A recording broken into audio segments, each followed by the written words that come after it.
Vittorio Dalcin, Presidente Ordine Ingegneri di Treviso. L'Ordine degli Ingegneri in generale, non solo quello del Veneto ma nazionale, vuole porsi come aiuto per questo governo? Noi vogliamo fornire il nostro contributo.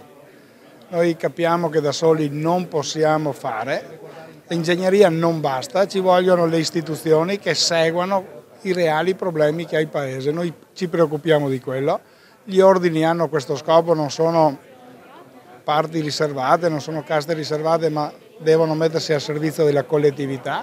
Questo noi vogliamo fare ed è per questo che abbiamo fatto l'evento di oggi, per portare il nostro contributo.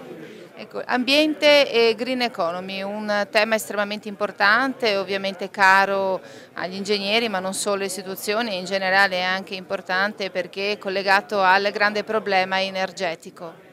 Ma io credo che sia sotto gli occhi di tutti che dobbiamo fare qualcosa, credo sia sotto gli occhi di tutti, siano sotto gli occhi di tutti i problemi idrologici e idrogeologici. Noi dobbiamo mettere in sicurezza il territorio, noi dobbiamo costruire meno e costruire meglio, dobbiamo recuperare l'esistente e non preoccuparci di occupare altri spazi, dobbiamo aumentare quella che è in buona sostanza la qualità della vita. Ecco, secondo lei, Presidente, anche quali potrebbero essere le ricadute nei prossimi anni se non si segue una strada di lavoro comune?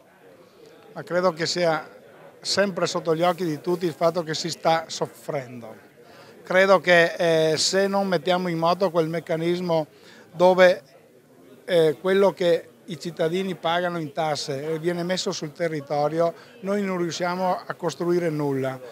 Dobbiamo fare in modo di dare ossigeno alle imprese, dobbiamo lavorare, come dicevo prima, per il bene comune, per fare in modo che aumenti e migliori la qualità della vita, ma per farlo, l'ho detto prima e lo ripeto, non bastano solo gli ingegneri, ma ci vuole l'apporto di tutti, le istituzioni e la politica in primis. Che cosa chiede il Nord-Est alla politica, a questo nuovo governo?